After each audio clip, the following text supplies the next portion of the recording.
Hello, right, here we are, week 196. Let's do the honours with the fish first, so they calm down a bit. Usual food, mice is a bloodworm. There we are. Right, got a little table in front of me. So, what's happened this week? Not a lot really. So, I cleaned some pumps, a bit boring. I cleaned the, how do they say that, Scicce? A big jet stream at the back, because I noticed that it was, well, pretty clogged up with algae really. It's quite nice, that pump actually, because the body stays in the water. I just whip the front off, clean it with a toothbrush, clean the actual impeller with the finger, just get the algae off, put it back on, so the actual pump doesn't have to be removed from the tank, which is quite good. So I quite like that. And I moved the Panta Rhei pump that was on the back wall pointing this way. It's now on the back wall, basically pointed up, hitting the surface. This makes more agitation. And I think really that's about all I've done in the tank. So I spoke about last week, I've changed the dosing, so I'm now dosing very low levels of kalk.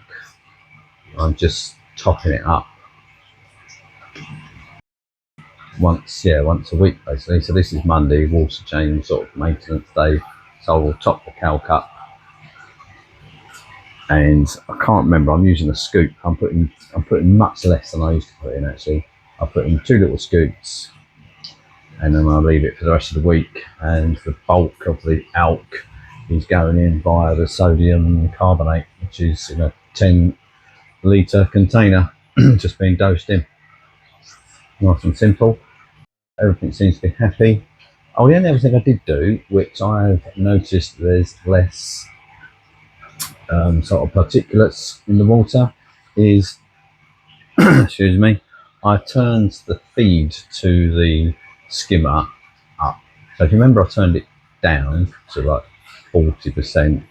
When I say the feed pump is the Abyss A400. It feeds other things as well, but mainly it feeds that skimmer.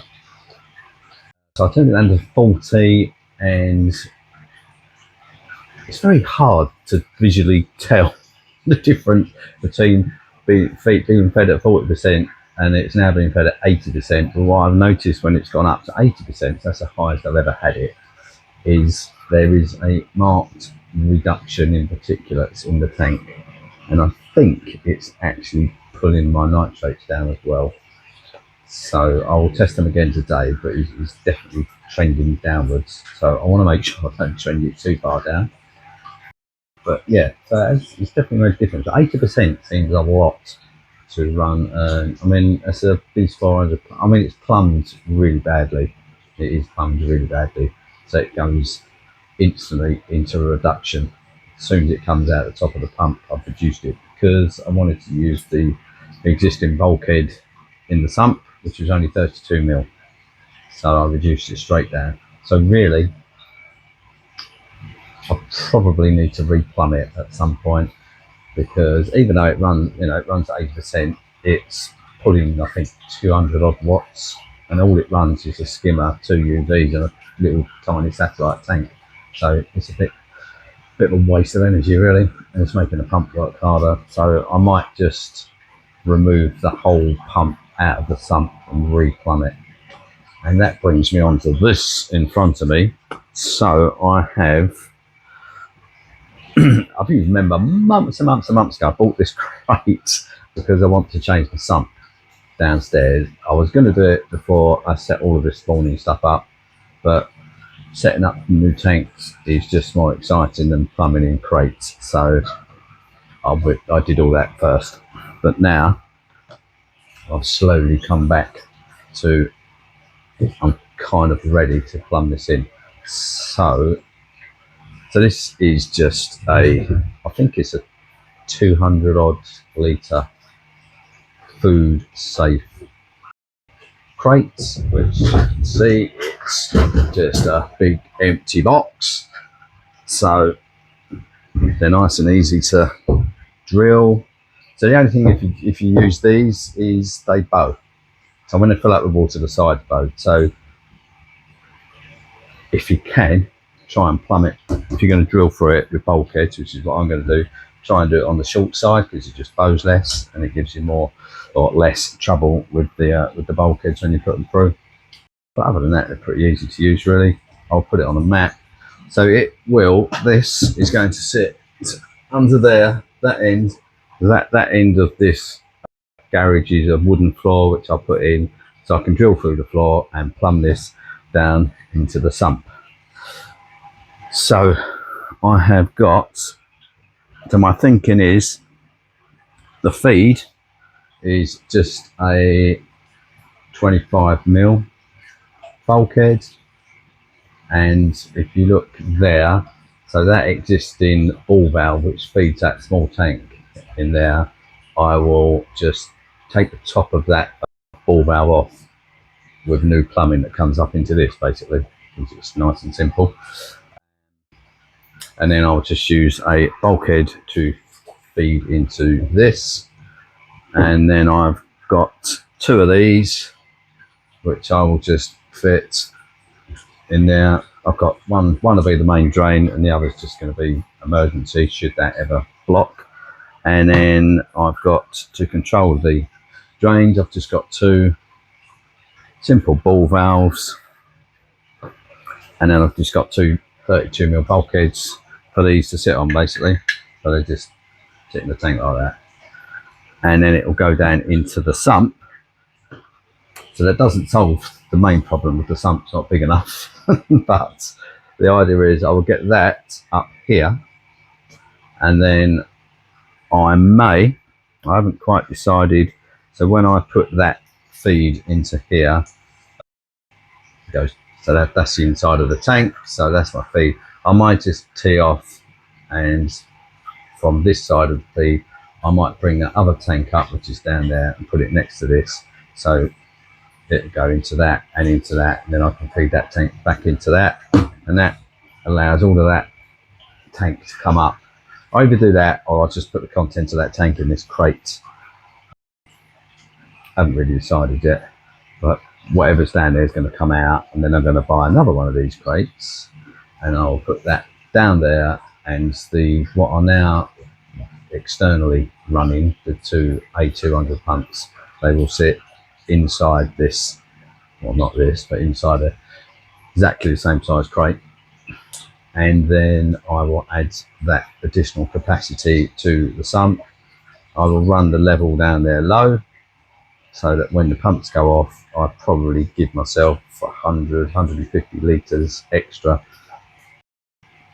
to drain them back when the pumps go off. So that is what I'm slowly starting to do. I think these are 80 quid, these things.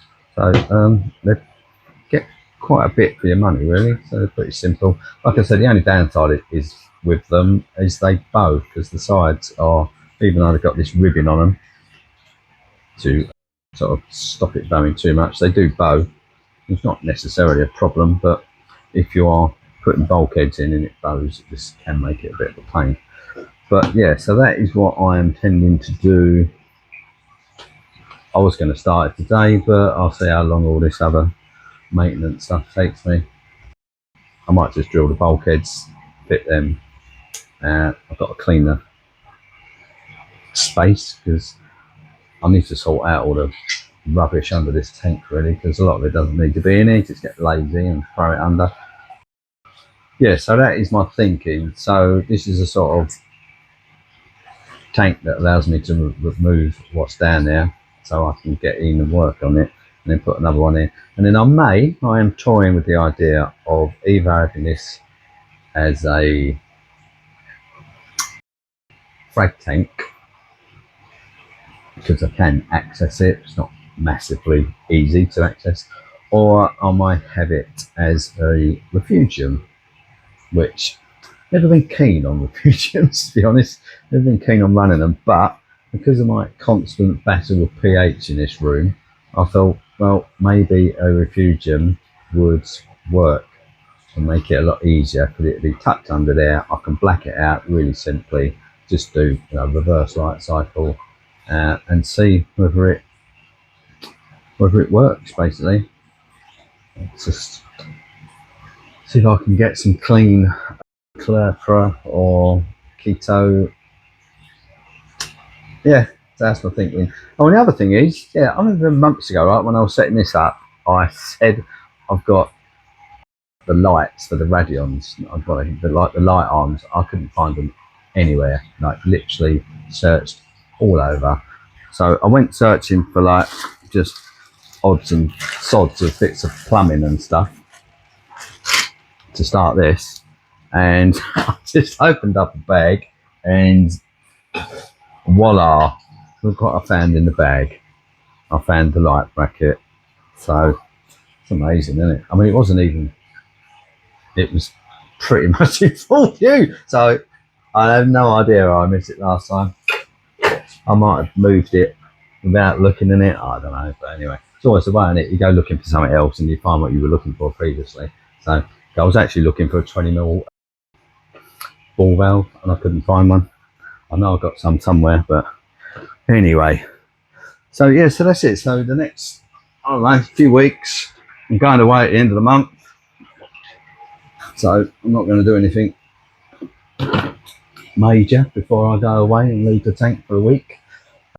So yeah, I will just slowly but surely plumb this in, and then I will add. So I'm going to add, I guess if I add this one and another one down there, it's going to be another 300 litres, I guess. Yeah, it just seems to be getting bigger and bigger. But anyway, yeah, so that's my thinking. So I've got a Kessel sunlight. I've also got a little waterproof actinic light, which I might be able to put in here if I decide to go down the refugium route. I don't know, or I might just have it. I quite like the idea of a cryptic sump actually. Just get some live rock in there and just let it sit there and do its thing. Really, I haven't decided. But the pH, I mean, the pH is alright. It dips just below 8 at night, and it gets to sort of, what was it getting to? I always got to look at my phone, and it's I'm filming on it. I've got another iPad actually, so I could look on here, I guess. So, right, so it is sitting at 8.1 at the moment, the pH. Yeah, so it goes down to about 8.9, 7.95, and it gets up to about 8.16 by the looks of it. So, I mean, it ain't great, but it's better than it has been for the last month. And it seems to be maintaining that. So I can live with that, to be honest. But I just thought if I had a refugium and it bumps it up at the night, it'd be nice if it can just come up and keep it above 8, at 8. With an easy fix, just a light over a refugium. We will see. I don't think I've changed anything else. No. Now I did watch a video on a YouTube with old March. I can't remember what it's called. Fragbox TV, is it, or something? The Canadian bloke. So anyway, so he went into, I don't know where he went, someplace in Toronto, I think it was, and they had a 10-foot tank, 800-gallon 10-foot tank. This is about 800-gallon 13-foot tank. And he had a pair of Lennardi rafts. So he had a big one like mine, like pretty mature, and then he had a little one like that. And you know, when you just see something, you go, "Oh, he's done it. He's got another little Lennardi in there." So yeah, I think I've got this jellyfish, or I think, I'd like to have a pair. It's the only one really. Other than that, I was just very reluctant to add fish to this tank anymore because they're all healthy. They've been in there for years now. 4 years. 4 years, is it? 3 years? I can't remember. 3.5 years. Yeah, and I've just, they're all happy, they're all fat and healthy, and we just kept paranoid in about adding one more fish. But I think I probably would be very tempted to add another little Lennardi. But yeah, so yeah, it just made me think. It popped in my head. Yes, I think that's it. So I'm not running ozone on this tank anymore because I don't remember, but when I did something with the power, I think when the electrician came or when I was mucking around resorting the power, the line which goes in the side of that skimmer went down. Stupid idea, really. I think people need to pick me up when I do stupid things. So the ozone pump was below the water level in the skimmer, which, when you think about it, is a stupid place to put it, really. I wanted it down there because the lead is so short. I wanted it plugged into the apex so I control it on the AUP. So that was the reason that it was down there, because it wasn't, I mean, I needed to extend the electrical lead on it, and I didn't. So I put it down there. Anyway, when you turn that skimmer off, the water level rises. If I don't turn the feed pump off, which I didn't at the time, because I try not to turn pumps off if I don't have to. And basically the water goes back up the airline to the level of the neck in the skimmer where the water level sits. And unfortunately, the airline tee off, which goes to the ozone, was below that level. So the water went up, what's normally the air draw, down and all over the ozone unit. So the ozone unit was kaput. I did take the plate off, I cleaned it. This is the Weir Pro. So it's got a metal plate. You can take that off, and it's got a little O-ring seal, and it was wet. So I cleaned it all off, put it all back together, got my wife to sniff it because I had a stinking cold at the time. She said no, nothing. So I've chucked it. And I was just going to buy another one. And then I thought, obviously, I mean, the water clarity is less without the ozone, but other than that, I've seen no effect at all. And like I said, because I've turned the skimmer up, there's less particulates, so the water is clearer than it was anyway. So I can't decide whether I should put another one on or not. But if I do, I'm going to put it up way above the top cup on that skimmer, which means I need to extend the lead to get it down so I can plug it into the apex. So it's just whether I bother or not. I'll probably get round to it. If you'll notice about these videos is I talk about stuff, and then months later like this, I'll get round to it. So because it's meant to be a hobby and it's meant to be enjoyable, isn't it? So I don't see why I should put myself under pressure to do stuff, really. I'll just mince along and do it as and when. I quite like little projects. I'm in no rush, am I? So as and when. But it's only 50 quid to get a Weir Pro, and then I need to extend the lead. So yeah, it's not difficult. I just don't know whether it's just another plug and something else is going to break, and then I've got to faff around with the drying silica beads which are down there, so I then need to bring them up, and it's a bit tight in that corner, so I'm not sure whether I'd get room to get 3 silica beads, the canisters for drying.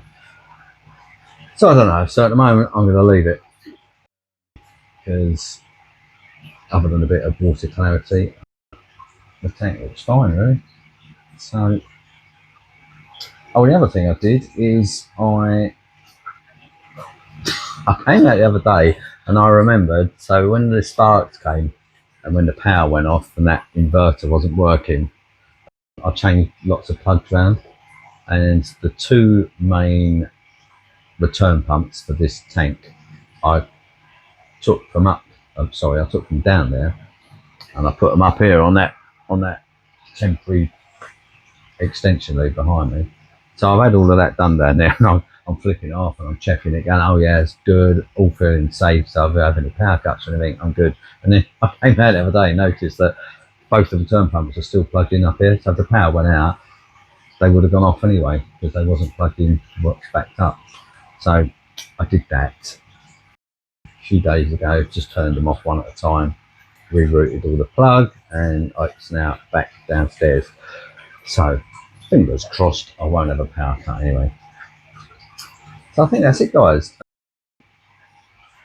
Yeah, I can't think of anything else. So yeah, I just got to do a bit of. I've got to use this stuff. I hate using this stuff in the fish room because it absolutely stinks. It's like a bottle of death to me. It just smells. So I don't like plumbing stuff into a running tank anyway at the best of times.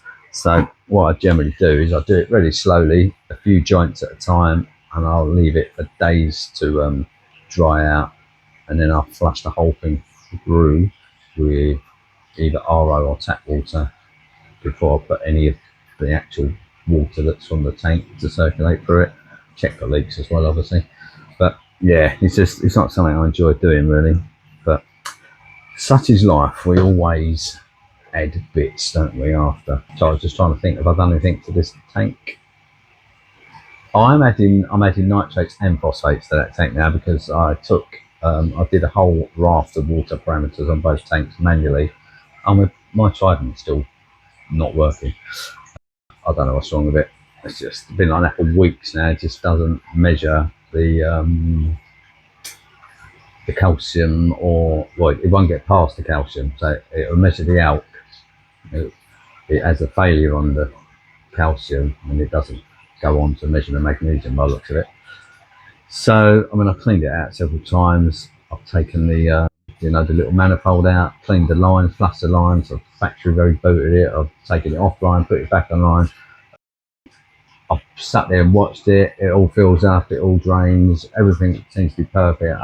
So the only possible thing I can think of is that possibly I am at probably got 1.5 inches of the reagent left in the 5 litre container, and I'm wondering whether, because it's been exposed to that amount of air for that long a time, because it's probably cracking on for 2 years worth sitting in that container, whether it's gone off, or I don't know.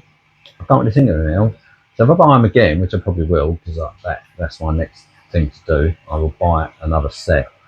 I might decant them into smaller bottles so that they don't sit exposed to the air for so long, like they do in the 5 litre ones.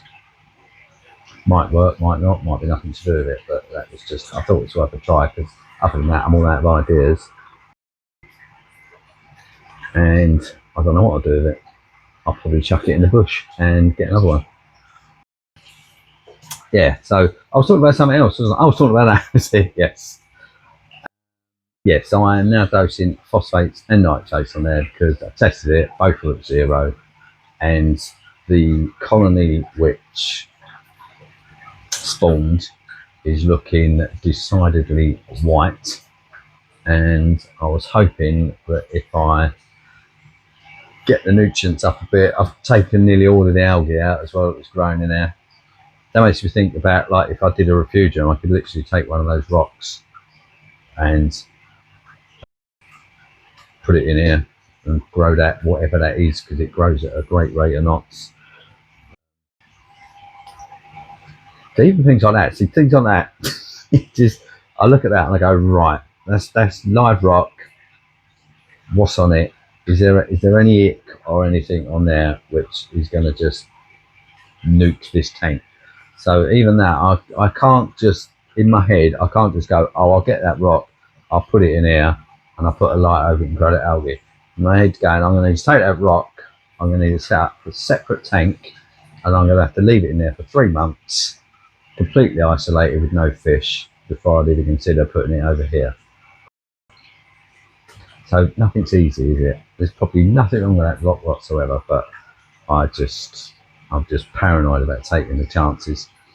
But anyway, yeah, so I do that anyway. If I've got the caliper, I don't just buy it and then whack it in there. No. Yes, I'm hoping that I can save that, but I don't know if I will or not. The other one looks like banging. The other one is loving life. But yeah, the one that actually spawned is looking pretty pale and unhappy. So I don't know, I'm going to end up losing that, which means I'm down to 1 milli, which is not it's not great for a spawning tank. And it's like, spot the problem. So next few months I will try and get hold of some millis and grow them out to a size which hopefully will be sufficient for some spawning in November. So yeah, so that's where we are. So I'm dosing NIOS, phosphate and nitrate in there. I'm still only dosing, I think it's 1 mil a day of the Ultra-V. It's pretty stable. It's just quite high in the calcium in that tank. I think it's about 450, which is a bit more than I'd want, but